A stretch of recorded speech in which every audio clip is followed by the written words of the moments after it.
नमस्कार अनि स्वागत छ दर्शकवृन्द न्युज 24 टेलिभिजनको विशेष प्रस्तुति कहाली कोरोनामा।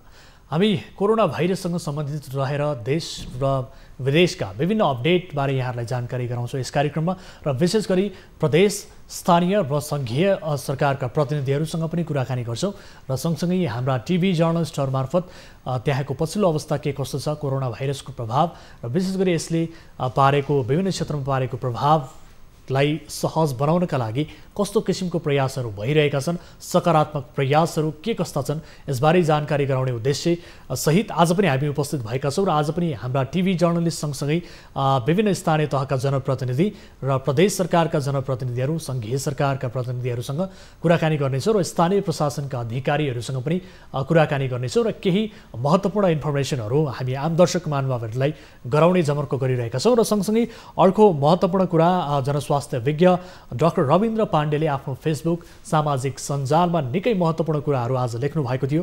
त्यही लेख्नु भएको कुराहरूलाई मैले टिपोट गरेर ल्याएको छु र बिचबिचमा म ती कुराहरू पनि यहाँहरूमा आज सेयर पक्कै पनि गर्नेछु। र सबैभन्दा पहिले यति बेला भने हामी कर्णाली प्रदेशको समग्र स्थिति के कस्तो छ, कोरोना भाइरस नियन्त्रणका लागि कर्णाली प्रदेश सरकारले के गरिरहेको छ, त्यहाँ के कस्ता गतिविधिहरू भइरहेका छन्, अवस्था के हो, कर्णाली प्रदेश कुन अवस्थाबाट गुज्रिरहेको छ, यसबारे जानकारी लिने कोसिस गरिरहेका छौँ र यति बेला हामीसँग जोडिनु भएको छ कर्णाली प्रदेशका सामाजिक विकास मन्त्री दलबहादुर रावल। उहाँलाई स्वागत गरौँ कार्यक्रममा। मन्त्रीज्यू, स्वागत छ यहाँलाई कार्यक्रममा। धन्यवाद। हजुर, अब यति बेला सबै प्रदेशहरू कोरोना भाइरसका कारण आक्रान्त बनिरहेको स्थिति छ। नेपालमा हरेक प्रदेशमा कोरोना भाइरस छिरिसकेको छ। तर सुरुवाती दिनलाई हेर्ने हो भने जब कोरोना भाइरस नेपालमा प्रवेश गरेको थियो, अन्य प्रदेशहरूमा यसले आफ्नो विस्तार गरिसक्दा कर्णाली प्रदेश भने त्यति बेला अलिकति बचेको स्थिति थियो। कर्णाली प्रदेशमा सङ्क्रमण पुगिसकेको स्थिति थिएन, सुरक्षित नै थियो। तर अहिले भने कर्णाली प्रदेशका विभिन्न जिल्लाहरूमा कोरोना भाइरसको सङ्क्रमण फैलिसकेको छ, जहाँ दर पनि यति बेला बढिरहेको स्थिति छ।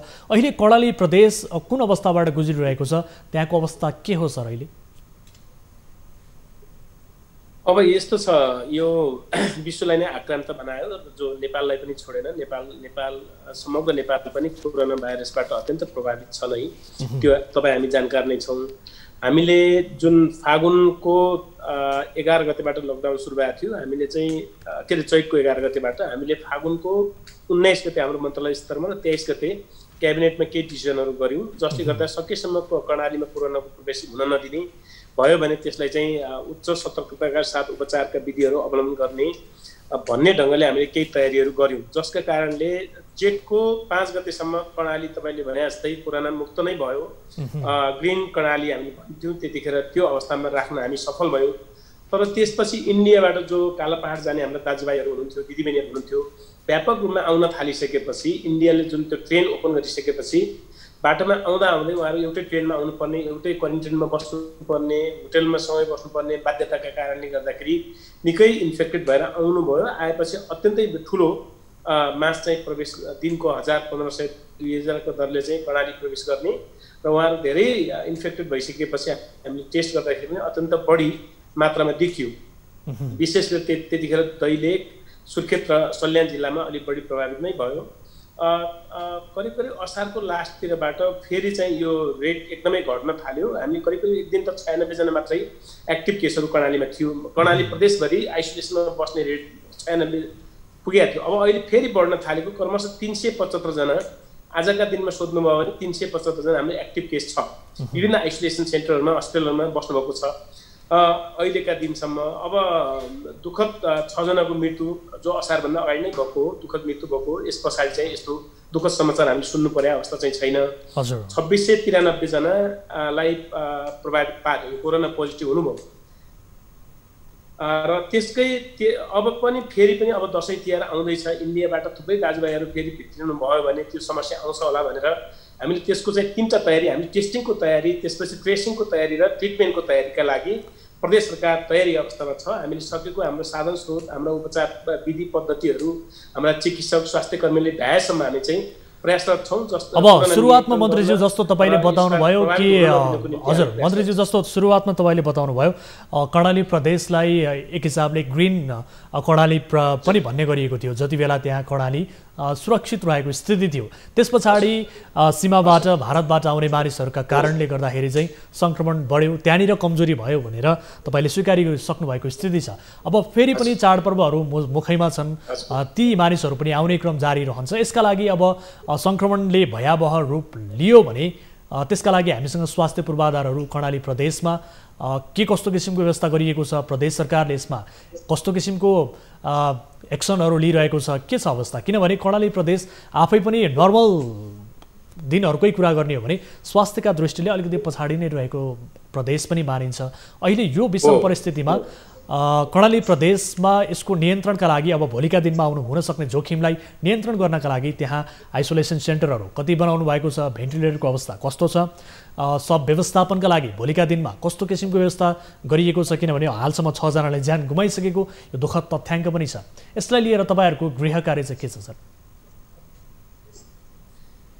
एकदमै सही प्रश्न उठाउनु भयो। अब यो अहिले पछिल्लो पिरियडमा मैले अघि पनि भने अब यो टेस्ट गर्नको निम्ति टेस्टिङको लागि 5वटा ठाउँमा विभिन्न 5वटा ठाउँमा पिसिआर मेसिनहरू हामीले जडान गरिसकेका छौँ होइन। 2टा सुर्खेतमै छन्, एउटा कर्णाली स्वास्थ्य विज्ञान प्रतिष्ठान जुम्लामा छ, त्यसपछि एउटा दैलेखमा र अर्को चौरजारीमा।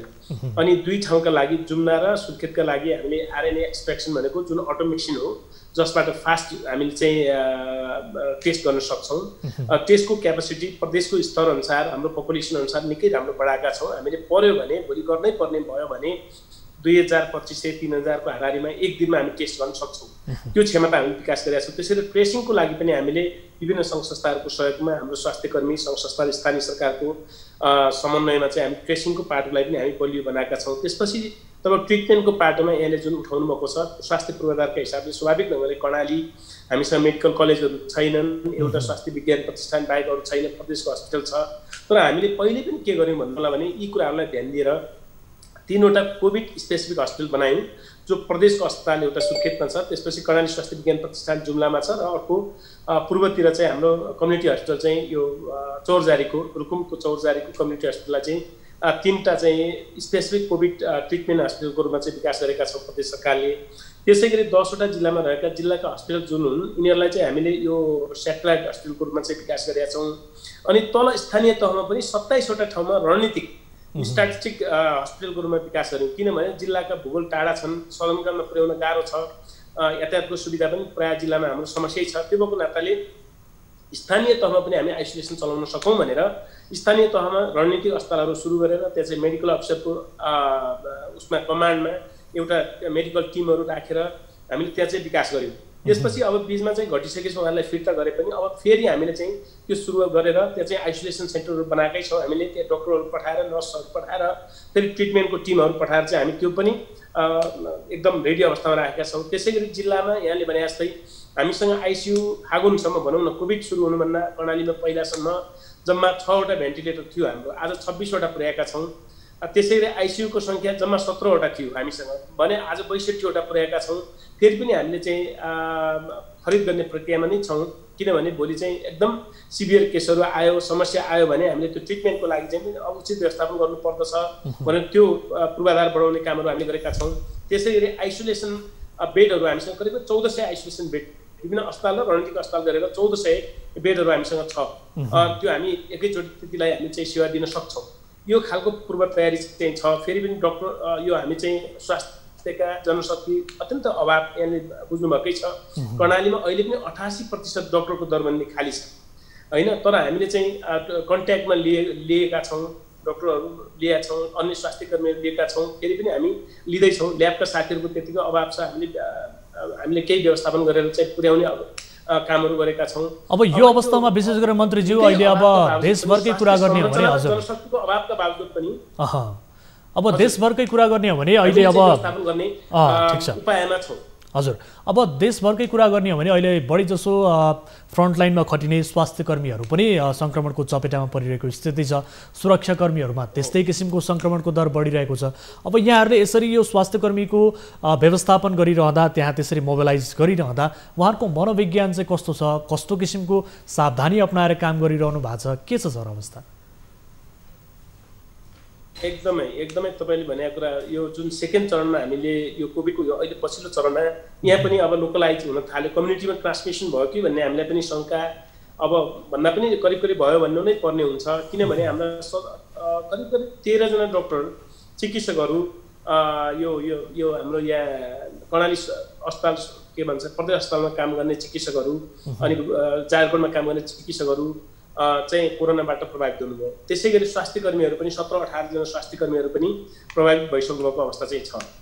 सुरक्षाकर्मीहरू पनि प्रभावित हुनुभएको छ। केही व्यवसायी मान्छेहरूमा पनि त्यो कोरोना पुगेको अवस्था चाहिँ छ। त्यो भएको नाताले लोकल ट्रान्समिसन भइसकेपछि हामीले हाम्रा चाहिँ चिकित्सकहरूलाई, हाम्रा स्वास्थ्यकर्मीहरूलाई उच्च मनोबलका साथ काम गर्नुको निम्ति प्रोत्साहित गरेका छौँ। वास्तवमा कर्णालीमा यति राम्ररी काम गर्नुभएको छ, यति चाहिँ आफ्नो ज्यान त्यागेर पनि कर्णालीका नागरिकहरूको कोरोना मुक्त गर्नुको निम्ति, कोरोना लागिसकेपछि ट्रिटमेन्टको निम्ति उहाँहरूले अत्यन्त उच्च मनोबलका साथ काम गर्नुभएको चाहिँ छ। उहाँकै कारणले गर्दा आज पनि कर्णालीमा कोरोनाको त्यस्तो एउटा बढे पनि फेरि अहिले घटेर तलै पुगेको अवस्था चाहिँ छ। यो हाम्रा चिकित्सक र स्वास्थ्यकर्मीकै कारणले भयो, हाम्रा सुरक्षाकर्मीकै कारणले भयो र जनताको, यहाँका कर्णालीका नागरिकहरूको आत्मअनुशासन पनि हो। हामीले लकडाउन भन्यौँ, अत्यन्त राम्रो प्रभावकारी लकडाउन भयो। जिल्ला केही जिल्लामा चाहिँ निषेधाज्ञा जारी गरियो, अत्यन्त राम्रो परिचालना भयो र हामीले चाहिँ बोर्डरमा प्रवेश गर्दाखेरि पनि हाम्रा चाहिँ दक्षिणतिरका बोर्डर, उत्तरतिरका बोर्डरबाट प्रवेश गर्दाखेरि पनि जुन नियमहरू हामीले लगाएका थियौँ, स्वास्थ्यका सुरक्षाका नियमहरू, अन्य सेक्युरिटीका नियमहरू लागू गरेका थियौँ, त्यो पनि अत्यन्त राम्रो परिपालन गर्नुभयो। हजुर, ठिक छ। अब मन्त्रीज्यू जस्तो अब यो निषेधाज्ञा लकडाउन जुन तपाईँहरूले लगाउनु भयो, यो त अत्यन्त राम्रोसँग कडाइका साथ पालना भयो, यो एकदमै सुखद पक्ष भयो। तर सँगसँगै लकडाउन निषेधाज्ञा लगाइसके पश्चात आम मानिसको जनजीवन पनि प्रभावित भयो, कष्टकर बन्यो, मानिसको जीवन कठोर बनेको स्थिति छ, अझै पनि त्यो परिस्थिति छ। अब यसका लागि तपाईँहरूले के कस्तो किसिमको कार्यक्रमहरू ल्याउनु भयो, के कस्तो किसिमको प्याकेजहरू ती जनताका लागि तपाईँहरूले राहतको व्यवस्था गर्नुभयो? अहिले उहाँहरूको अवस्था कस्तो छ? आम मानिसको मनोविज्ञान कस्तो पाउनु भएको छ सर अहिले? अब मनोविज्ञान स्वाभाविक ढङ्गले यो विश्वकै महामारीको रूपमा आइसकेको कोभिडका विरुद्धमा लड्नु, यससँग सँगसँगै अब कसरी विकास र उन्नतिका कामहरू गर्दै जानु, जनजीवनलाई सहज बनाउँदै जानु पर्छ भन्ने नै सबै नागरिकको र हामी सबैको साझा दायित्वको विषय बन्यो। अब विगतका दिनमा जति लकडाउन गर्यो, लकडाउन एउटा प्रभावकारी उपाय पनि थियो, तर सधैँ लकडाउन गरेर अगाडि बढ्न सकिँदैन। किनभने आर्थिक सामाजिक जीवनलाई पनि सँगसँगै लैजानुपर्ने हुन्छ। हाम्रो जस्तो कमजोर अर्थतन्त्र भएको देश, त्यसपछि प्रदेशमा फेरि सबै सधैँ लकडाउन गरेर पनि यो उपाय चाहिँ हुन सक्दैन। कोरोनाको एउटा मात्रै अचुक हतियार हुन सक्दैन। अब कोरोनालाई पनि व्यवस्थापन गर्दै जानु पर्यो, यसको उपचार पद्धतिलाई विकास गर्दै जानु पर्यो र हाम्रा चाहिँ नागरिकलाई सचेत बनाउँदै पनि जानु पर्यो र सँगसँगै विकासका कामहरू, सँगसँगै आर्थिक जीवनका कामहरू, सामाजिक जीवनका कामहरूलाई लैजानुपर्छ भन्ने प्रदेश सरकारको मान्यता छ। हामीले स्पेसिफिक ठाउँमा जहाँ अत्यन्त अप्ठ्यारो पर्यो त्यहाँ हामी निषेधाज्ञा जारी गर्नुपर्छ कि अथवा टोटली लकडाउन पो गर्नुपर्ने हो कि त्यो गर्ने, तर समग्रमा चाहिँ हामीले बन्द नगर्ने रणनीतिमा चाहिँ प्रदेश सरकार चाहिँ छ। हामीले विशेष गरी प्रवेश नाकाहरूलाई चाहिँ अत्यन्त व्यवस्थित गर्ने प्रयासमा छौँ। हामीले त्यो प्रवेश गर्दाखेरि हामीले चाहिँ त्यो टेस्ट गर्छौँ, मेडिकली पनि टेस्ट गर्छौँ, सुरक्षाका हिसाबले पनि सबै टेस्ट गर्छौँ र प्रवेश गरिसकेपछि पनि विदेशबाट आउनेलाई अनिवार्य क्वारेन्टाइन राख्ने व्यवस्था गरेका छौँ। हामीले इन्डियाबाट प्रवेश गर्ने दाजुभाइहरू हुनुहुन्छ, त्यसरी बाहिर अन्य देशबाट आउने दाजुभाइ दिदीबहिनीहरूलाई चाहिँ अनिवार्य क्वारेन्टाइनमा राखेर हामी चाहिँ PCR टेस्ट गरेर पठाउँछौँ। त्यसपछि देशभित्र आउनेहरूलाई पनि हामीले चाहिँ उहाँहरूको सिम्टम हेरेर, ज्वरो हेरेर, अवस्था हेरेर हामीले PCR टेस्ट गर्नुपर्ने हो कि होइन त्यो हेरेर, यदि पर्दैन भने उहाँले चाहिँ घरको होम क्वारेन्टाइनमा 5 दिन अनिवार्य बस्नुहोस् भनेर एजुकेट गरेर हामी पठाउँछौँ। यी सावधानीका बावजुद चाहिँ कर्णालीमा पनि प्रभाव चाहिँ छ, तर प्रभाव हुँदाहुँदै पनि तपाईँले भने जस्तै हामीले आर्थिक सामाजिक जीवनलाई पनि सँगसँगै लैजानुपर्ने हुन्छ। त्यो खालको प्रदेश सरकारले स्ट्राटेजी अपनाएको छ, रणनीति अवलम्बन गरेको छ। आजका दिनसम्म हामी चाहिँ टेन्टेटिभ अवस्थामा हेर्दाखेरि हामी चाहिँ सफलै छौँ। त्यही पनि यहाँका स्थानीय सरकार, प्रदेश सरकार, यहाँको स्थानीय प्रशासन, यहाँका नागरिकहरू सबैको उच्च मनोबलका साथ, उच्च सुजका साथ हामी अगाडि बढेकै छौँ। यहाँको विशेष गरी मैले त भनिहालेँ अघि पनि तपाईँ हाम्रा स्वास्थ्य कर्मी र चिकित्सकहरूकै उच्च मनोबलका कारणले हामीले कोरोनालाई अहिलेसम्म नियन्त्रणमा राख्न सकेको अवस्था चाहिँ छ। फेरि पनि कोरोनालाई नियन्त्रण गर्न सकियो हजुर, यो त सुखद पक्ष भयो मन्त्रीज्यू। हजुर ठिक छ, निराकरण गर्न सक्नुहुन्छ, सकिन्छ। अब कोरोना नियन्त्रणका लागि यहाँहरूले प्रयास त गरिरहनु भएको छ, तर सँगसँगै अहिले लकडाउन, निषेधाज्ञा, कोरोनाको त्रास, यसको एउटा किसिमको सङ्क्रमणको भयमा नागरिक त बाँचेकै छन्, सँगसँगै मुगु र हुम्लाका स्थानीय खाद्यान्नको अभावसँग पनि लडिरहेका छन्। यो कस्तो दुःखद पक्ष हेर्नुहोस् त मन्त्रीज्यू। हो हो हो हो म आफै हुम्लाको जनप्रतिनिधि हो होइन, तपाईँहरूलाई थाहा छ। त्योको नाताले स्वाभाविक ढङ्गले त्यो बाटो नपुगेको ठाउँमा हामीले बाहिरबाट खाद्य वस्तुहरू नजाने र त्यो उत्पादन घटेको अवस्थामा खाद्यान्नको समस्याहरू छन्। तर हामीले अहिले लकडाउनको अवधिमा पनि, पहिला अस्ति लकडाउन हुँदाखेरि पनि हामीले नेपाल सरकारलाई अनुमति लिएर हामीले प्लेनबाट भए पनि खाद्य ढुवानी निरन्तर गऱ्यौँ, नियमित गऱ्यौँ। अहिले पनि तपाईँको प्रदेश सरकारले विशेष गरी यो आर्थिक वर्ष 77को बजेटमा पनि यो महामारी, भोकमारी र रोजगारी तीनटा कुरालाई प्राथमिकता हामी राखेका छौँ। यो भनेको महामारी भनेको विशेष गरी यो कोभिड नै हो। कोभिडसँग जोडिएका अन्य महामारी पनि हुन सक्दछन्। कर्णालीमा झाडा पखाला पनि त्यत्तिकै ठुलो महामारीको रूपमा वर्षेनी आउने गरेका छ। लकिली यो वर्ष चाहिँ त्यो समस्या भोग्नु परेको अवस्था छैन। त्यसको नियन्त्रणको निम्ति कोभिड स्पेसिफिक बजेटको व्यवस्था गरेका छौँ हामीले। जतिखेर पनि जस्तो अवस्थामा पनि हामी त्यो खर्च गर्न सक्छौँ र त्यो नियन्त्रण गर्न सक्ने अवस्था हामी बनाउनु पर्छ भनेर त्यो व्यवस्था गर्यौँ। त्यसपछि भोकमारीका लागि करिब आधा अरब पैसा चाहिँ हामीले खाद्यान्न लगायतका सामग्रीहरू किनेर जनतालाई चाहिँ आपूर्ति गर्ने ढङ्गले हामी आपूर्ति व्यवस्थालाई पनि अत्यन्त व्यवस्थित गर्नुपर्छ भनेर हामीले बजेटको व्यवस्थापन गरेर त्यो प्रोक्युरमेन्ट प्रोसेसमा हामी अगाडि बढिसकेका छौँ। अब त्यसो भए तपाईँहरू यो अब अहिलेको आवश्यकता जुन छ मन्त्रीज्यू, मुगु र हुम्लामा देखिएको जुन खाद्यान्न समस्या छ, ती नागरिकहरूले यो समस्याबाट कहिलेसम्म पार पाउँछन्, के छ त ल भन्नुहोस् त। अब यस्तो छ, दीर्घकालीन समाधानका लागि त रोड नै रहेछ। हेर्नुहोस्, रोड नपुगिकन दीर्घकालीन समाधान हुने देखिनँ मैले, किनभने एउटा अब दुईवटा जिल्ला भन्दा पनि एउटा जिल्ला भन्नु पर्यो। 77 जिल्लामा रोड नपुगेको जिल्लाको अहिलेसम्म पनि अभागी जनप्रतिनिधिको रूपमा चाहिँ म चित्रित हुनुपर्ने अवस्था छ। रोड नपुगेसँग र उत्पादन नबढेसम्म चाहिँ स्थायी समाधान हुँदो रहन्छ। तर अब अहिले अस्थायी समाधानका निम्ति हामीले डिपोहरूमा, खाद्य डिपोहरूमा उचित ढङ्गले खाद्य ढुवानी गर्ने, बाटाघाटा अहिले अवरुद्ध छन्, बाटाघाटा बन्द भएको अवस्था चाहिँ छ, त्यसले पनि समस्या पारेको छ। त्यस्तो समस्या पर्यो, अत्यन्तै जटिलता आयो भने हामीले हवाई माध्यमबाट पनि, हेलिकप्टरहरूको, प्लेनहरूको प्रयोग गरेर पनि हाम्रा नागरिकलाई भोकबाट मर्न दिँदैनौँ। हामी चाहिँ खाद्य आपूर्ति गर्छौँ। म हिजै मात्र हुम्ला पनि पुगेर आएँ, त्यहाँ आगलागी पीडितलाई केही राहत, केही सान्त्वना दिएर पनि आएँ। त्यहाँ चाहिँ मैले बुझाएको छु आउँदो चाहिँ बाली नाली राम्रै देखेँ मैले, किनभने लक्किली त्यो अत्यन्त दुर्गम जिल्ला भएर पनि होला, हुम्लामा जुन 5-6 जना रिपोर्ट देखाइएको छ, त्यो बाहिर बस्ने हुम्लाका ठेगाना भएका नागरिकहरू जो सुर्खेतमा बस्ने, नेपालमा बस्ने, उहाँहरूमा देखिएको छ। हुम्लामै टेस्ट गर्दाखेरि आजसम्म एकजना पनि कोरोना पोजिटिभ भेटिएको अवस्था चाहिँ छैन। त्यसै गरी मुगुमा पनि एकदम न्यून मात्रै भेटिएको अवस्था चाहिँ छ। कोरोनाको अवस्था चाहिँ त्यस्तो महामारीको अवस्था त्यहाँ छैन। र भोकमारीको तपाईँले भने जस्तो भोकमारीका कामहरू अब यो साउन भदौमा जहिले पनि हुने पनि गर्थ्यो। अहिले पनि अब मान्छेहरूको जनसङ्ख्या बढ्यो, बाहिरबाट सबै वार्ता त्यहाँ मान्छेहरू पुगेका छन्। भोकमारी पर्ने अवस्था चाहिँ छ, भोकमारी कहीँ परिसकेको अवस्था पनि छ।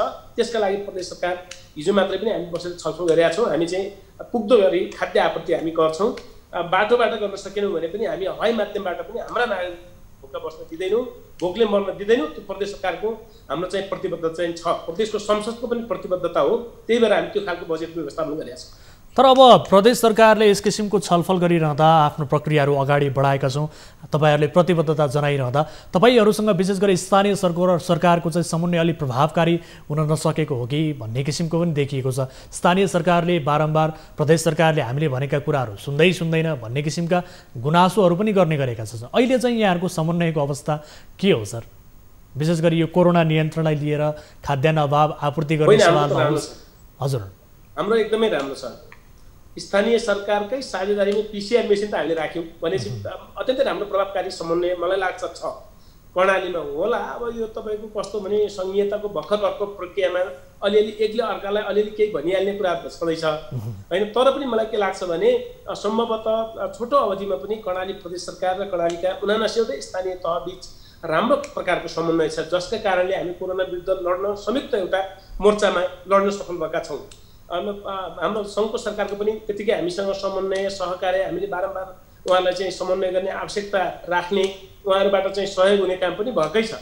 त्यस्तो नभएको अवस्था चाहिँ छैन। अब यो कस्तो भने सुरुवातको चरणमा हामी चाहिँ अलिकति प्राविधिक रूपले पनि समस्यामा छौँ, त्यसले गर्दा पनि समस्या अलिकति कमजोर भन्ने देखिएको होला। तर पनि मलाई त्यो लाग्दैन कि हामी समन्वय अभावका कारणले हामीलाई अप्ठ्यारो परेको अवस्था चाहिँ छैन। हामी प्रष्ट रूपमा चाहिँ हाम्रो एकदमै राम्रो समन्वयकै कारणले कोरोना विरुद्ध लड्न सकेका छौँ। त्यसरी भोगमारीका विरुद्ध पनि लड्छौँ, रोजगारी पनि हामी दुईटै सरकार मिलेर चाहिँ सिर्जना गर्छौँ र हाम्रा युवकहरूलाई चाहिँ बेरोजगार बस्न दिँदैनौँ। त्यो हाम्रो साझा प्रतिबद्धता छ, राम्रो समन्वय चाहिँ भएको छ। अब मन्त्रीज्यू जस्तो अब कर्णाली प्रदेशका अहिले अब युवाहरूकै कुरा गर्ने हो भने भारत प्रवेश गर्नेहरू पनि थुप्रै लर्कोमा देखिन्छ। जति बेला उनीहरू भारतबाट फर्किए एउटा सुरक्षित तरिकाले आफ्नो सुरक्षित महसुस हुन्छ आफ्नै देशमा भनेर फर्किए, रोजगारीको अवसर सृजना गर्ने यहाँहरूले पनि आफ्नो तर्फबाट आश्वासन दिनुभयो, प्रतिबद्धता गर्नुभयो, प्रदेश सरकारले स्थानीय सरकारले गर्यो। तर अहिले अझै उनीहरू भारततर्फ फर्किनुपर्ने स्थिति, यो विडम्बना कसरी आयो सर? किनभने भारत अहिले आफै पनि सुरक्षित भइसकेको स्थिति छैन, झन्झन त्यहाँ सङ्क्रमणले महामारीको रूप लिइरहेको स्थिति छ। यो अवस्थामा बरु भोकले भन्दा रोगैले मरे पनि भारततिर नै जान्छौँ भन्ने किसिमको एउटा त्यो किसिमको उद्देश्य राख्नु भने बडो ठुलो एउटा विडम्बनाको कुरा भयो सर। कहाँ चुक्दैछौँ हामी? एकदमै दुर्भाग्य हो, त्यो एकदमै दुर्भाग्य हो। मैले भने अब यो 81 धेरै भोलुममा मान्छेहरू आइसकेपछि थुप्रै चाहिँ रोजगारीका अवसर सिर्जना गर्न नसकिए तापनि हामीले चाहिँ गर्दैछौँ। प्रत्येक ओडामा पुग्ने गरी बजेटिङ गरेका छौँ हामीले। ओडाका युवाहरू बेरोजगार बस्नु नपरोस्, भोगमारीले मर्नु नपरोस् भनेर प्रत्येक ओडाले उहाँले प्रोजेक्ट सिलेक्सन गरी पठाउँदै हुनुहुन्छ। त्यो भएर हामीले छिटो यो बजेट चाहिँ कार्यान्वयनमा लिने प्रक्रिया अवलम्बन गरिसक्यौँ। कार्यविधिहरू पास गरेर बजेट तल पठाउने प्रक्रियामा छौँ हामी।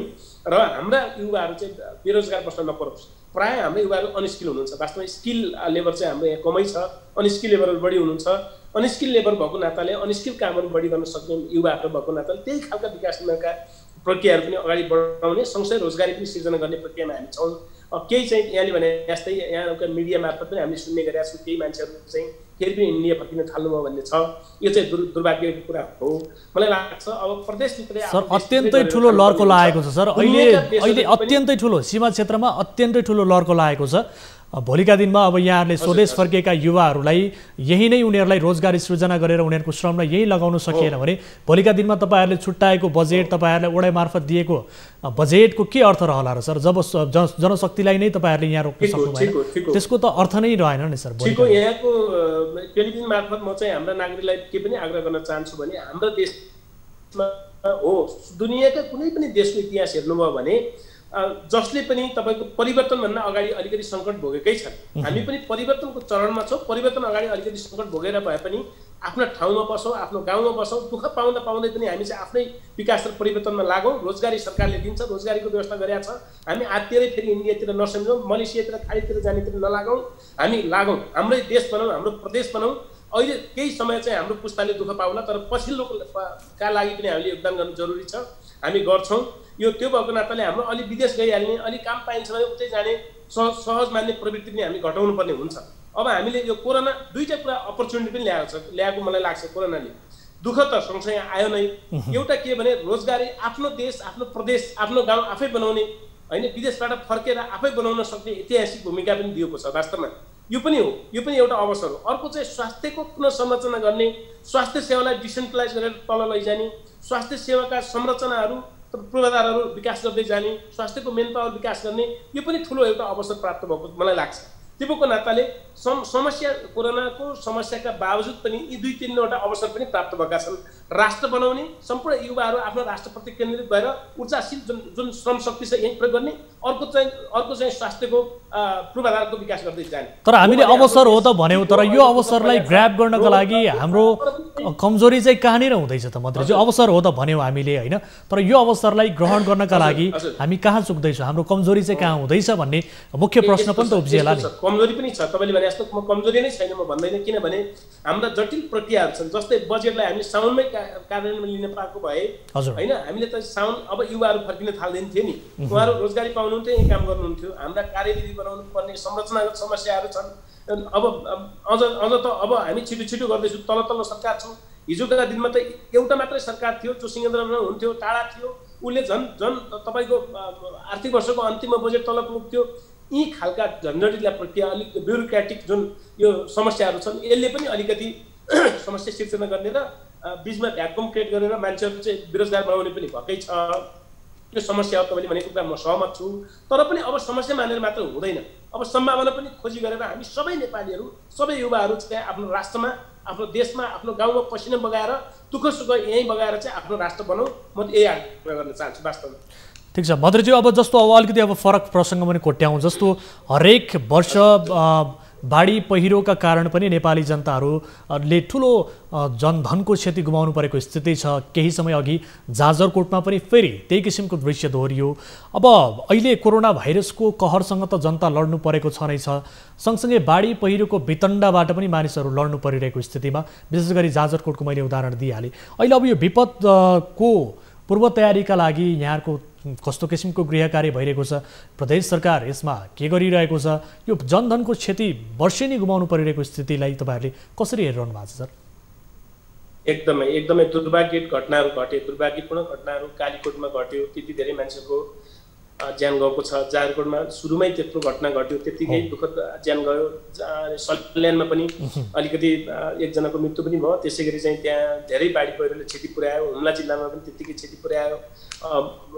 फेरि अझ अर्को आगलागी भयो हुम्लामा। अस्ति हिजो मात्र हामीले का कामहरू अलिकति गऱ्यौँ भनेपछि अलिकति प्राकृतिक प्रकोपबाट पनि धेरै जनताहरू चाहिँ दुःख पाउने अवस्था छ। फेरि कर्णालीको भूगोल त आफैमा पनि जोखिम छ, यहाँहरू बुझ्नुहुन्छ, अप्ठ्यारो छ। त्यही भएर प्रदेश सरकारले अब हामीले के गर्दैछौँ भने जोखिम बस्तीहरूलाई पुनर्स्थापित गरेर राम्रो ठाउँमा चाहिँ आवासहरू निर्माण गरिदिने होइन। धेरै जोखिम बस्तीहरू चाहिँ हामी अब यो एक खालको अध्ययन गराउँदैछु, गरि पनि सकेका छौँ। यसबाट जोखिमबाट मुक्त गर्नुको निमित्त, जोखिमबाट चाहिँ जनताहरूलाई नागरिकहरूलाई चाहिँ जोगाउनको निमित्त एउटा त्यो चाहिँ बस्तीको पुनर्स्थापना यो गरेर पनि एउटा समस्याको समाधान हुन्छ भन्ने त हामी छौँ। अर्कोतिर हाम्रा विकास निर्माणका कामहरूले पनि जोखिम निम्त्याएको छ। हेर्नुहोस्, अब बाटा पनि नहुने ठाउँमा बाटा हामी बनाउने, अन्य संरचना पनि नहुने ठाउँ बनाइदिएर पनि प्रकृतिको दोहन गरेर पनि फेरि पनि जोखिम चाहिँ उच्च ढङ्गले चाहिँ हामी निम्त्याउँदैछौँ। त्यो मानव निर्मित समस्याहरू पनि छन्, त्यसलाई पनि अलिक कन्ट्रोल गरेर त्यसलाई पनि व्यवस्थित गरेर गएनौँ भने पछिल्ला दिनहरूमा पछिल्ला वर्षहरूमा जनै समस्या हुने देख्छु म। त्यसको नियन्त्रण नियमनमा त तपाईँहरूले पनि त प्रभावकारी भूमिका खेल्न सक्नु पर्यो नि मन्त्रीज्यू, होइन? तपाईँहरूको भूमिका पनि प्रभावकारी हुन्छ। सक्नुपर्छ, स्थानीय सरकारले पनि सक्नु पर्यो, प्रदेश सरकारले पनि सक्नु पर्यो, सङ्घीय सरकारले पनि सक्नु पर्यो। साँच्चैको एउटा मापदण्ड बनाउने, त्यो मापदण्डभित्र अनिवार्य चाहिँ कार्यान्वयन गराउने प्रक्रियातिर हामी जानुपर्ने हुन्छ। मन परि जहाँ पा त्यहीँ डोजर लगाइदिनाले प्रकृतिको उच्च दोहन भएर पनि समस्याहरू आएका छन्। यो मानव निर्मित समस्यालाई कन्ट्रोल नगरिकन पनि यो जुन उच्च जोखिमहरू बढ्दै गएको अवस्था चाहिँ छ, यसमा चाहिँ प्रदेश सरकार अत्यन्त संवेदनशील छ, सेन्सिटिभ छ। हामी त्यो प्रणालीमा त्यो गरेर अगाडि बढ्नको निम्ति यस वर्षदेखि हामी लागि परेका छौँ, हामी लाग्छौँ। हुन्छ, यो समय र जानकारीका लागि धेरै धेरै धन्यवाद मन्त्रीज्यू। यहाँलाई पनि धन्यवाद। दर्शकवृन्द, हुनुहुन्थ्यो कर्णाली प्रदेशका सामाजिक विकास मन्त्री दलबहादुर रावल। उहाँसँग हामीले कर्णाली प्रदेशको समग्र स्थितिको बारेमा जानकारी लियौँ। कोरोना भाइरसको नियन्त्रणका लागि, यसको सङ्क्रमण नियन्त्रणका लागि विशेष गरी प्रदेश सरकारले कस्तो किसिमको तयारी गरिरहेको छ, स्वास्थ्य संरचनाका हिसाबले, स्वास्थ्य पूर्वाधारका हिसाबले, उसै पनि पिछडिएको प्रदेशका रूपमा चिनिने कर्णाली प्रदेश यो विषम परिस्थितिमा, यो सङ्कटको समयमा कोरोना भाइरसको सङ्क्रमणसँग कसरी लडिरहेको छ त, यो पक्कै पनि चुनौतीको विषय हो। यसबारे हामीले जानकारी लियौँ र भोलिका दिनमा निम्तन सक्ने जोखिमका लागि उहाँहरू कतिको तयारी हुनुहुन्छ, स्वास्थ्य पूर्वाधार, यसको संरचनाहरू कतिको तयारी अवस्थामा छन् भन्ने विषयमा कुराकानी गऱ्यौँ। र सँगसँगै मुगु र हुम्लामा अहिले कर्णाली प्रदेश अन्तर्गत मुगु र हुम्लामा वर्षेनी निम्तिने खाद्यान्नको अभाव, खाद्य सङ्कटको समस्या अझै पनि त्यहाँका जनताले झेलिरहेको स्थिति छ। यो वर्ष पनि त्यही समस्या पुनः दोहोरिएको छ। यो बारम्बार वर्षेनी यस किसिमको समस्या त्यहाँ किन दोहोरिन्छ भन्ने विषयमा पनि हामीले कुराकानी गरेका छौँ। र प्रदेश सरकारका मन्त्रीले बताएअनुसार अबको केही दिनमा त्यहाँ हवाई मार्गबाट भए पनि खाद्य सङ्कटलाई व्यवस्थापन गर्नका लागि हामी कटिबद्ध छौँ, प्रतिबद्ध छौँ भन्ने किसिमको बताउनु भएको छ। उहाँले यो किसिमको कमिटमेन्ट गर्नुभएको छ। र सँगसँगै बाढी पहिरोका कारण पनि वर्षेनी कर्णाली प्रदेश अन्तर्गत कालीकोट, जाजरकोट लगायतका जिल्लाहरूमा वर्षेनी क्षति हुने गरेको छ। ती क्षति हुने वस्तुहरूको अध्ययन गरेर त्यसलाई स्थानान्तरण गर्ने, बस्ती स्थानान्तरणको अध्ययनमा हामी छौँ भन्ने किसिमको कमिटमेन्ट पनि उहाँले गर्नुभएको छ, जानकारी पनि गराउनु भएको छ। यस विषयमा जानकारी लियौँ, कर्णाली प्रदेशको समग्र जानकारी। कार्यक्रम कोरोना कहालीमा छौँ हामी र यस कार्यक्रममा हामी विशेष गरी यस्तै जनप्रतिनिधिहरूसँग कुराकानी गर्छौँ र सँगसँगै हाम्रा टिभी जर्नलिस्टहरू मार्फत पनि जानकारी लिन्छौँ र कोरोना भाइरसको प्रभाव देश विदेशमा कसरी यसको दर बढिरहेको छ, सुखद पक्षहरू के छन् यसका नियन्त्रणका लागि, अहिले केही सुखद पक्षहरू सुखद समाचारहरू पनि आइरहेका छन्, जस्तो यसको भ्याक्सिन बनाउने कुरालाई लिएर विभिन्न देशहरूमा यसको परीक्षण भइरहेको स्थिति छ, जसमा रुस सबैभन्दा अगाडि देखिएको छ र रुसले आफ्नो भ्याक्सिन अत्यन्त विश्वसनीय हुने र यसको प्रयोग हुन सक्ने भन्ने किसिमको दाबी पनि गरेको छ र नेपाललाई पनि यसको परीक्षणका लागि केही प्रस्ताव गरेका समाचारहरू पनि आइरहेका छन्। यद्यपि यसबारे विज्ञहरूले आफ्नो किसिमले यसबारे अध्ययन गरिरहेका छन्, तर्क वितर्कहरू पनि गरिरहेका छन् र मैले केही बेर अघि नै तपाईँलाई जानकारी गराएको थिएँ दर्शक महानुभावहरू कि विशेष गरी जनस्वास्थ्य विज्ञ डाक्टर रविन्द्र पाण्डेले आज केही महत्त्वपूर्ण कुराहरू आफ्नो फेसबुक सामाजिक सञ्जाल मार्फत सेयर गर्नुभएको छ। हुन त विज्ञहरूले विभिन्न किसिमका मेसेजहरू यस अवस्थालाई लिएर आफ्ना विश्लेषणहरू गर्दै आउनु भएको छ, तर केही महत्त्वपूर्ण कुराहरू आज मैले यहाँ दर्शक महानुभावहरूलाई रिपोर्ट गरेर जानकारी गराउनका लागि ल्याएको छु र विशेष गरी उहाँले लेख्नु भए अनुसार सरकारले तयारी गर्नका लागि 2-3 हप्ता मात्र लगाउनु पर्ने विकल्प हो निषेधाज्ञा वा लकडाउन। अब यसलाई अन्त्य गर्नुपर्छ, घाँस बाँस र कपासको व्यवस्था हरेक नागरिकलाई हुनुपर्छ भन्ने किसिमको उहाँले लेख्नु भएको छ र त्यस्तै उहाँ लेख्नुहुन्छ अब जनजीवन सहज बनाऊ, हरेक नागरिक परिवार समाज र देश टाँट पल्टिने स्थितिमा देखा पर्दैछ, यसले मनोसामाजिक असर देखा परिरहेको छ भन्ने किसिमको पनि उहाँले लेख्नु भएको छ र त्यस्तै हामीले कोरोनालाई धेरै हाउगोजी बनाएका छौँ, कोरोना सङ्क्रमण सामान्य महामारी हो भनेर उहाँले भन्नुभएको छ र यो खोप नआएसम्म रहन सक्छ, जबसम्म यसको भ्याक्सिनहरू बन्दैन, जबसम्म यसको खोप बनिसक्दैन, यो नआउने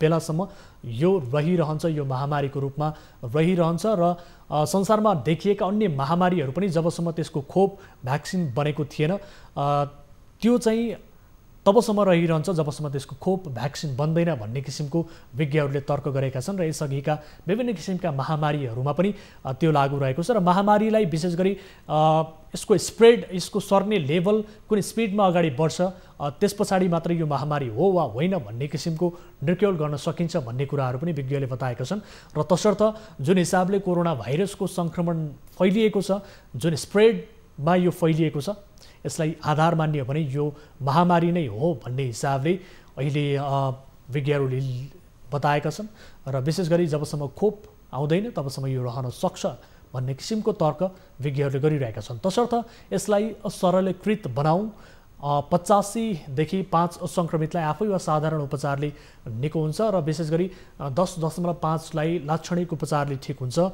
त्यसै गरी आइसियु अक्सिजन तथा भेन्टिलेटर पनि धेरै व्यक्तिहरूलाई चाहिन सक्छ, मृत्यु सरदर 2देखि 3 र 5सम्म पुग्न सक्छ भन्ने किसिमको कुराहरू उहाँले गर्नुभएको छ र यसै गरी अन्य थुप्रै किसिमका पोइन्ट उहाँले लेख्नुभएको छ सामाजिक सञ्जालमा। यसबारे म जानकारी गराउनेछु र यति बेला भने टिभी जर्नलिस्ट मोहसिन अली हामीसँग गोरखाबाट टिभी जर्नलिस्ट जोडिनु भएको छ। मोहसिन अली, गोरखाको पछिल्लो अवस्था के छ यसबारे जानकारी लिन्छौँ। मोहसिन सुनिरहनु भएको छ हामीलाई? हजुर, तपाईँको आवाज अलिकति सुन्न सकेनौँ हामीले, मेक्स्योर गर्नु होला अडियो कतै प्रब्लम भएको छ कि? हजुर, सुन्दै हुनुहुन्छ मलाई? ठिक छ मोहसिन, त्यहाँको गोरखाको पछिल्लो अपडेट के छ, कस्तो अवस्थामा छ गोरखा यति बेला, यसबारे जानकारी गराउनुहोस् न। वीरेन्द्रजी, गोरखा अहिले सुनसान छ।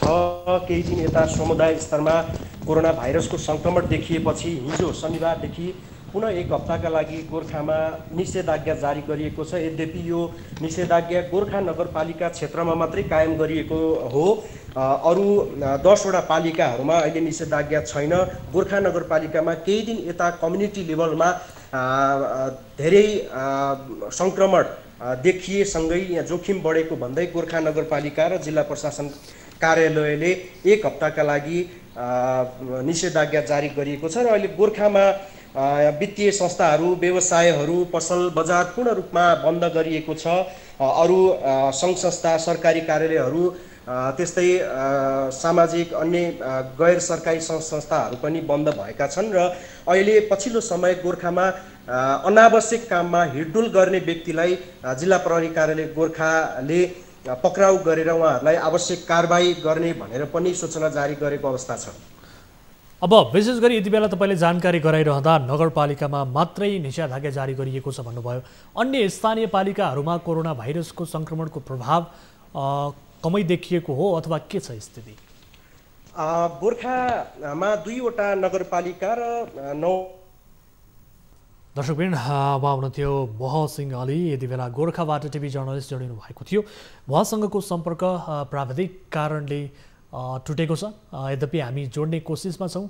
गोरखा जिल्लाको पछिल्लो अवस्था धेरै लामो समय पश्चात गोरखाको पछिल्लो अवस्था के छ यसबारे हामी दर्शक महानुभावहरूलाई जानकारी गराउने कोसिस गरिरहेका छौँ। अहिले कम प्रभावित जिल्लाहरूमा पनि त्यहाँको स्थिति के छ, कसरी ती जिल्लाहरू कम प्रभावित बने, कसरी सामान्य अवस्थामा फर्किए, त्यहाँ नियन्त्रणका लागि के कस्ता किसिमका प्रयास भए, यो पनि जान्न अत्यन्त जरुरी छ। किनभने अहिले स्थानीय सरकारले गरिरहेका गतिविधिहरूमा विशेष गरी कतै समन्वयको अभाव, कतै विभिन्न किसिमका हेलचक्राइहरू पनि भइरहेका समाचारहरू आइरहेका छन् र आम नागरिकहरूले पनि कोरोना भाइरसको सङ्क्रमणलाई अलिकति हाउगोजी बनाएको भन्ने किसिमका कुराहरू पनि आइरहेको छ, जसका कारण हेलचक्राइ बढेको, असावधानी बढेको, त्यस कारणले सङ्क्रमण फैलिएको निष्कर्ष विज्ञहरूको रहेको छ। यस अवस्थामा अलिकति कम प्रभावित जिल्लाहरूमा त्यहाँ आम मानिसको मनोविज्ञान कस्तो छ यसबारे पनि जानकारी दिन अत्यन्त महत्त्वपूर्ण हुने हुँदा हामी यसबारे जानकारी लिइरहेका छौँ। र मोहसिंह अली पुनः जोडिनु भएको छ। मोहसिंह अली सुन्दै हुनुहुन्छ हामीलाई? हजुर, सुन्दैछु। हजुर, जानकारी गराउनुहोस् त्यहाँ अन्य स्थानीय तहको अवस्था के छ, त्यहाँ आम मानिसहरूको जनजीवन कस्तो छ, यति बेला मनोविज्ञान कस्तो छ, यसबारे जानकारी गराउनुहोस् न। गोर्खामा 11वटा स्थानीय तहमध्ये 2वटा नगरपालिका र 9वटा गाउँपालिका रहेको छ र अहिलेसम्म गोर्खाको उत्तरी क्षेत्रमा पर्ने धार्चे गाउँपालिका र चुन्डुब्री गाउँपालिकामा अहिलेसम्म एकजना पनि सङ्क्रमित देखिएको अवस्था छैन। अहिलेसम्म गोर्खामा 160 जना सङ्क्रमित भइरहँदा गोर्खा नगरपालिकामा मात्रै 52 जना सङ्क्रमित देखिएको अवस्था छ भने पालुङटार नगरपालिकामा 20 जना, भीमसेन थापा गाउँपालिकामा 40, त्यस्तै शहीदलखन गाउँपालिकामा 14, अजिरकोटमा 3, गण्डकी गाउँपालिकामा 15, बारपाक सुलीकोट गाउँपालिकामा 7, सिरानचोकमा 5 र आरुघाट गाउँपालिकामा 2 र आज थपिएका 1 गरेर 3 जना देखिएको छ। र आज मात्रै गोर्खामा 1 जना सङ्क्रमितको मृत्यु भएको छ। यद्यपि उहाँको मृत्यु हिजो भएको थियो, तर उहाँको हिजो मात्रै पिसिआर गरिएपछि आज बिहान 9 बजे उहाँको सङ्क्रमण पोजिटिभ आएसँगै अहिले गोर्खा अस्पतालमा मृत्यु भएकी 75 वर्षीय महिलाको अहिले नेपाली सेनाले सब व्यवस्थापनको काम गरिरहेको अवस्था छ र यहाँको जनजीवन कोरोनाका कारण अत्यन्त प्रभावित बनेको छ। मानिसहरू बाहिर हिँडडुल गर्न सक्ने अवस्थामा छैनन्, आफ्ना अत्यावश्यक सामग्रीहरू बजारसम्म पुगेर ल्याउन सक्ने अवस्था छैन। समुदायमा कोरोना सङ्क्रमण देखिन थालेपछि यहाँको जनजीवन प्रभावित त बनेको छ नै, यद्यपि त्रास पनि सँगै बढेको अवस्था छ। त्रसित माहौल छ, बजारहरू पूर्ण रूपमा ठप्प छन्, यातायातका साधनहरू पूर्ण रूपमा अत्यावश्यक बाहेकका साधनहरूलाई बन्देज गरिएको अवस्था छ। वीरेन्द्रजी, अब यति बेला विशेष गरी एकजना व्यक्तिको मृत्यु पनि भइसक्दा अहिले त्यहाँ जिल्लामा सब व्यवस्थापनका लागि कस्तो किसिमको व्यवस्था मिलाइएको छ? हुन त तपाईँले बताउनु भयो नेपाली सेनाले यसको सब व्यवस्थापन गर्ने बताइएको छ भनेर। यो सँगै अन्य हेल्थ इन्फ्रास्ट्रक्चरको कुरा गर्ने हो भने त्यहाँ यसमा कस्तो किसिमका कामहरू भइरहेका छन्? भोलिका दिनमा अहिले कम्युनिटी लेभलमै सङ्क्रमण पुगिसकेको समेत तपाईँले जानकारी गराउनु भएको छ। यस अवस्थामा भोलिका दिनमा निम्तन सक्ने जोखिमलाई ध्यानमा राख्दै अहिले त्यहाँ स्वास्थ्य पूर्वाधारहरू बढाउने सवालमा कस्तो किसिमको गृह कार्य भइरहेको छ, कस्तो काम भइरहेको छ, यसको बढोत्तरी भइरहेको छ वा छैन, के छ स्थिति? सम्बन्धित पक्षले के गरिरहेछन्? गोर्खामा अहिलेसम्म गोर्खामा 2 जना व्यक्तिको मृत्यु भएको छ। यसअघि 1 जना कतारबाट आएर पालुङटार नगरपालिकाको क्वारेन्टाइनमा बसेका व्यक्तिको मृत्यु भइसकेको अवस्था थियो भने आज पुनः 1 जना महिला जो गोर्खा नगरपालिका वडा नम्बर 7 का हुनुहुन्छ, उहाँको 75 वर्षको उमेरमा हिजो गोर्खा अस्पतालमा उपचारकै क्रममा निधन भएको थियो र अहिले यद्यपि अर्को भन्दा गोर्खा घर भएर उपचारका लागि चितवन काठमाडौँ गएका अन्य तीनजनाको समेत मृत्यु भइसकेको अवस्था छ र अहिले गोर्खामा 1175 बेडको क्वारेन्टाइन निर्माण भइसकेको अवस्था छ। गोर्खा जिल्लाभरि विभिन्न विद्यालय क्याम्पस लगायत विभिन्न भवनहरूलाई प्रयोग गरेर परिचालन गरेर त्यहाँ क्वारेन्टाइन बनाइएको अवस्था छ भने गोर्खा क्याम्पसमा 76 बेडको आइसोलेसन बनाइएको छ। गोर्खा अस्पतालमा 24 बेडको आइसोलेसन बनाइएको छ भने आरुघाट गाउँपालिकाले 15 बेडको र गण्डकी गाउँपालिकाले समेत 10 बेडको आइसोलेसन निर्माण गरेर त्यहाँका सङ्क्रमितहरूलाई आफ्नै गाउँपालिका र अन्य पालिकाहरूले सदरमुकाम। हुन्छ, जानकारीका लागि धन्यवाद। मोहन सिंह अली हुनुहुन्थ्यो, उहाँ चाहिँ टिभी जर्नलिस्ट गोरखाबाट गोर्खाको पछिल्लो अपडेटका बारेमा जानकारी गराउँदै, जहाँ 2 जना व्यक्तिहरूले कोरोना भाइरसका कारण मृत्युवरण गरेका छन् भने आज मात्रै एकजना 75 वर्षीय महिलाको मृत्यु भएको यति बेला टिभी जर्नलिस्ट मोहन सिंह अलीले जानकारी दिनुभएको छ। र गोरखाको 2वटा नगरपालिकामा यति बेला निषेधाज्ञा जारी गरिएको छ भने अन्य स्थानीय पालिकामा निषेधाज्ञा लागू गरिएको छैन। यद्यपि अहिले गोरखाका मानिसको जनजीवन पनि प्रभावित बनेको स्थिति छ। समुदाय स्तरमा कोरोना भाइरसको सङ्क्रमण पुगिसकेको छ। त्यसकारण पनि हुन त टिभी जर्नलिस्ट मोहन सिंह अलीले दिएको जानकारी अनुसार अहिले स्वास्थ्य पूर्वाधारलाई लिएर पनि विभिन्न किसिमका कामहरू भइरहेका छन्। आइसियु भेन्टिलेटर बढाउने काम पनि स्थानीय सरकारले सम्बन्धित निकायले गरिरहेको जानकारी दिनुभएको छ। यसरी हामी विभिन्न जिल्लामा रहनुभएका टिभी जर्नलिस्टहरू मार्फत पनि जानकारी लिनेछौँ त्यहाँको पछिल्लो अपडेट के छ, खास गरी त्यहाँका नियन्त्रणका लागि भइरहेका सकारात्मक कुराहरू के कस्ता छन्। अहिले विशेष गरी नकारात्मक कुराहरूले मात्रै, कोरोनाका समाचारले मात्रै मानिसलाई अझ बढी अलिकति यसले अप्ठ्यारो परिस्थितिमा धकेलिरहेको हो कि भन्ने किसिमको महसुस पनि अहिले आम सञ्चार माध्यमहरूले गरिरहेका छन्। विशेष गरी अहिले अनलाइनबाट प्रसारित हुने विभिन्न किसिमका अविश्वसनीय किसिमका समाचारहरूले गर्दाखेरि मानिसले अझ बढी एउटा डिप्रेसनको अवस्थामा पुग्नुपर्ने अवस्था आएको छ। त्यसतर्फ पनि विशेष गरी मानिस आफैले सचेत हुन जरुरी छ। समाचारको विश्वसनीयतालाई ध्यानमा राखेर त्यो समाचारलाई बुझ्नका लागि र त्यसबाट इन्फर्मेसन लिनका लागि हामी उहाँहरूलाई आग्रह गर्न चाहन्छौँ। अलिकति समाचार अनलाइन सञ्चार माध्यमको विश्वसनीयतालाई बुझेर ती समाचारहरूलाई पछ्याउनका लागि हामी आग्रह गर्न चाहन्छौँ। र यसै गरी पुनः जनस्वास्थ्य विज्ञ डाक्टर रविन्द्र पाण्डेका केही महत्त्वपूर्ण सुझाव अथवा केही महत्त्वपूर्ण पोइन्टहरूमा कुराकानी गर्न चाहन्छौँ। विशेष गरी उहाँ लेख्नुहुन्छ, हामी सबैले ठन्डा र आफ्नै दिमागले सोचौँ, अज्ञानको पछि नलागौँ, आफू क्लियर नभएको कुरा सेयर गरेर विदेशी संस्थालाई गाली गरेर वा नभएका विदेशी उदाहरण दिएर लापरवाही नगरौँ भन्नुहुन्छ। त्यसै गरी भाइरस परिवर्तनशील हुन्छ, यसले स्वरूप परिवर्तन गरिरहन्छ, यो कहिले कमजोर हुन्छ र कहिले कडा, र त्यसै गरी नोभल कोरोना भाइरस नयाँ हो, यसको धेरै अध्ययन हुन बाँकी नै छ। यसको परिवर्तनशील स्वरूपको कारण विशेष गरी वैज्ञानिकहरू, विज्ञहरू तथा आम अध्येताको धारणा परिवर्तन हुनु स्वाभाविक हो भन्ने किसिमको कुरा उहाँले बताउनु भएको छ।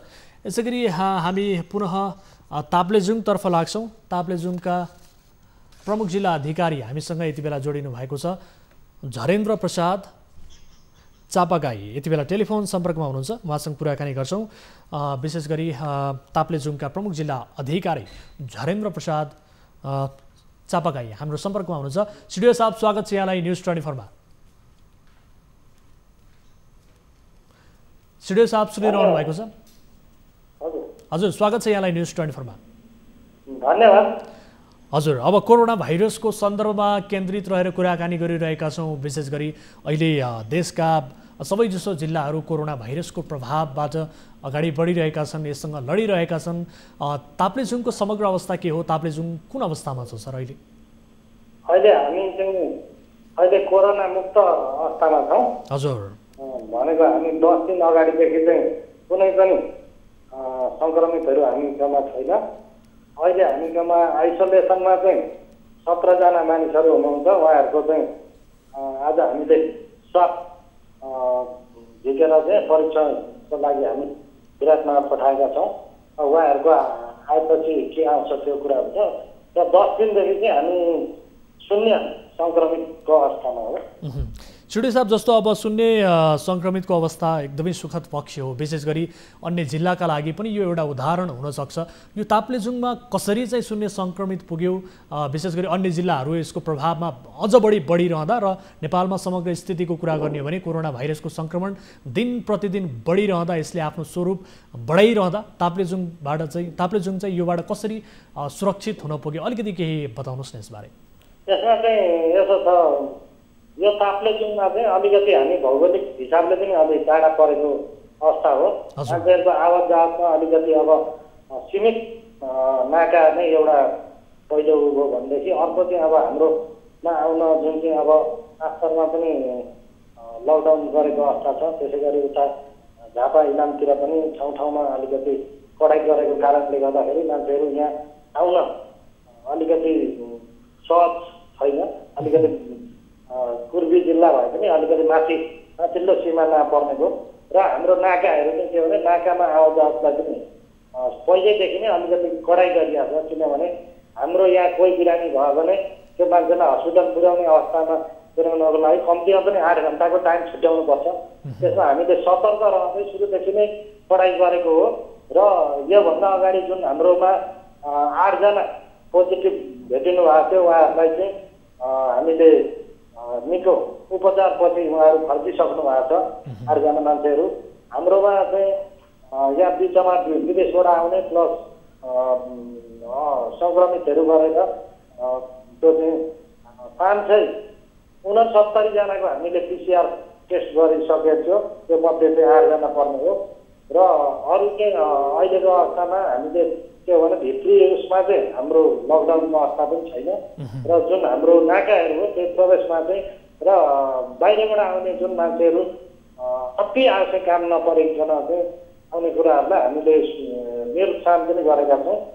त्यो पनि एउटा मुख्य कारण भएको र अर्को चाहिँ हाम्रो चाहिँ सामूहिक रूपमा एउटा चाहिँ कोरोना विरुद्धको लडाइँमा चाहिँ यहाँको हाम्रो चाहिँ एउटा समिति बनाएको छ। सुरुमै यो चाहिँ चैतको 10 गते नै जिल्ला समन्वय समितिका प्रमुखज्यूको सहयोगत्वमा यहाँको सुरक्षा निकायका प्रमुखज्यूहरू, राजनैतिक दलका प्रमुखज्यूहरू, पत्रकार सङ्घ सभापतिज्यू, त्यसै गरिकन उद्योग वाणिज्य सङ्घको सभापतिज्यू, स्थानीय तहका प्रमुखज्यूहरू लगायतको चाहिँ एउटा समिति छ र त्यसको समितिले चाहिँ दैनिक रूपमा हामी मिटिङ बसेर कुनै अवस्था अलिकति उ भयो भने त्यसको विश्लेषण गर्ने र कतिको उ गर्नुपर्ने हो, कडाइ गर्नुपर्ने हो अथवा के हो भन्ने हामी चाहिँ छलफल गर्छौँ र त्यही छलफलको आधारमा चाहिँ हामीले कामहरू गरिरहेको छ। एउटा नयाँ किसिमको प्र्याक्टिस पनि यहाँ भयो त्यो हिसाबले हेर्दा चाहिँ र अहिले पनि हाम्रो अघि मिटिङ सिद्धियो। त्यसमा चाहिँ के भयो भन्दाखेरि अन्यत्रको अब अवस्था हामीलाई असर पार्ने भनेको चाहिँ पाँचथरको,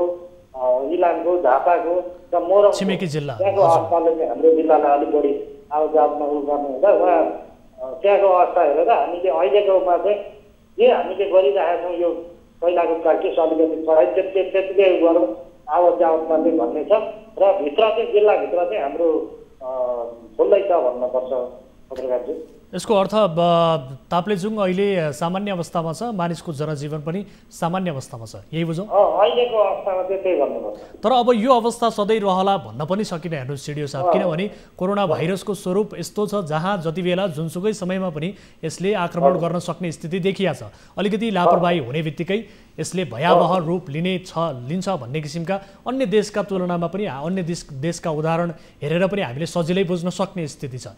अब यसको नियन्त्रणका लागि तपाईँहरूको रणनीति चाहिँ के छ? कस्तो किसिमको रणनीतिबाट अगाडि बढिरहनु भएको छ? यो स्वास्थ्य पूर्वाधारका हिसाबले यसलाई बढाउने तपाईँहरूको कस्तो किसिमको रणनीति छ? तपाईँले भने जस्तै अन्य छिमेकी जिल्लाहरूबाट आवाज आवत नहोस् भन्नका लागि सुरक्षाकर्मीहरूको परिचालित कुन अवस्थामा भइरहेको छ? यसबारे समग्र जानकारी गराउनुहोस् न। यस्तो छ, अब यहाँ हाम्रोमा चाहिँ के हो भने अब दुर्गम ठाउँ पनि हो र अलिकति मान्छेहरूको आवाज जावत त स्वतः चाहिँ अलिकति कन्ट्रोल हुने भयो। अर्को चाहिँ के हो भने हामीले तालिका हेर्दा र यहाँ गरेर जम्मा 273वटा बेडको व्यवस्था गरेका छौँ र त्यो मध्ये पनि अहिले पछिल्लो समय चाहिँ अब तालिका हेर्दा चाहिँ भन्दा पनि यही जिल्लाबाटै नि जिल्लैमा चाहिँ अलिकति ऊ पनि हुने, सहज पनि हुने र जिल्लाबाटै उ गर्ने भनेर जिल्लामै हामीले चाहिँ एउटा चाहिँ क्वारेन्टाइन सञ्चालन गराएको छौँ। कोही उहरू भनौँ न बाहिरबाट आएको मान्छेहरू यहीँ राखेर यहाँबाट त्यसको चाहिँ टेस्ट गरिसकेपछि मात्रै हामी गाउँ पठाउने गरेका छौँ शङ्कास्पद उयोहरूको चाहिँ। र आइसोलेसन सेन्टर पनि यहाँ चाहिँ 10 बेडको हाम्रो हस्पिटलमा तयारी अवस्थामै छ। र एउटा चाहिँ निजी अस्पतालमा गरेर जम्मा हाम्रो 14वटा चाहिँ बेड सङ्ख्या हामीले गरेका छौँ। र अर्को चाहिँ के भन्दाखेरि अब हामी परिआयो भोलि भनेदेखि अब त्यसमा चाहिँ हामी लकडाउन गर्ने अनि त्यहाँबाट ट्रेसिङ गर्ने त हामीले पुरानै कुनै भइहाल्यो त्यो गर्ने पनि गरिराखेकै छौँ, त्यो गर्छौँ पनि। हुन्छ, यो समय र जानकारीका लागि धेरै धेरै धन्यवाद सिडी साहब। धन्यवाद। दर्शक बिन्दुमा हुनुहुन्थ्यो यति बेला ताप्लेजुङका प्रमुख जिल्ला अधिकारी झरेन्द्र प्रसाद चापागाई। उहाँसँग हामीले ताप्लेजुङको समग्र स्थितिका बारेमा कुराकानी गऱ्यौँ। सुरुवाती दिनमा 10 जना कुल सङ्क्रमित भए पनि अहिले सबैजना सङ्क्रमितहरू निको भइसक्नु भएको छ भने ताप्लेजुङमा 1 जना सङ्क्रमित पनि अहिले भेटिएको स्थिति छैन। यद्यपि सङ्क्रमणको यसको स्वरूपलाई हेर्ने हो भने जहाँ जति बेला जुनसुकै समयमा पनि हुन सक्ने भएका हिसाबले यसको सतर्कता सावधानी अपनाउनु अत्यन्त महत्त्वपूर्ण हुन्छ। यस विषयमा पनि जिल्लाले विभिन्न किसिमका रणनीतिहरू अवलम्बन गरिरहेको बारे स्टुडियो साहबले जानकारी दिनुभएको छ। दर्शकबिन, कार्यक्रम कहाली कोरोनाको यो विशेष प्रस्तुतिमा छौँ हामी। निरन्तर रूपमा अपडेट गराइरहेका छौँ। देश विदेशमा कोरोना भाइरसको प्रभाव के कस्तो छ यसबारे जानकारी गराउने क्रम जारी रहन्छ। अहिलेलाई ब्रेक।